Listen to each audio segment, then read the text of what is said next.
ইসলামের দৃষ্টিতে মহিলাদের যে কোনো পেশায় অংশগ্রহণ করা জায়েজ কিনা? মহিলাদেরকে আল্লাহ রাব্বুল আলামিন ভেতর নিয়ন্ত্রণের জন্য বলেছেন, ছেলেদেরকে বাহির নিয়ন্ত্রণের জন্য বলেছেন। আল্লাহ তাআলা ভাগ করে দিয়েছেন এবং শরীরটা এমনভাবে তৈরি করে দিয়েছেন তার জন্য বাসাটা উপযোগী। বাচ্চার দুধ আল্লাহ তাআলা তার শরীরে রেখেছেন এবং মাসিক অসুস্থতা আল্লাহ তাআলা তাকে দিয়েছেন। আবার কিছু সুবিধা এবং মানসিকতা তার মধ্যে আল্লাহ দিয়ে দিয়েছেন, ফিতরত সৃষ্টিগত স্বভাব দিয়েছেন, এগুলো বাসার জন্য উপযোগী।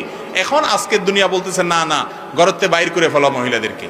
বাহির করার পর একটা লজিক আপনারা অনেকে হয়তো আগে শুনছেন, ভাই মহিলারা বাইরে যারা চাকরি করে তাদেরকে দিয়ে খাটান, আপনারা বাসায় এসে আবার ভাতও রান্না করে, বাচ্চাটা গর্ভে ধারণ করে, দুধ দান করে, আপনি পুরুষ মানুষ তার ভিতরের ডিউটিতে সে পালন করাই লাগে, উল্টা বরং বাইরের ডিউটিও খাটাই নিতেছেন। এটা কি নারীর অধিকার দিলেন না? 12টা বাজালেন, আরো ক্ষতি করলেন না?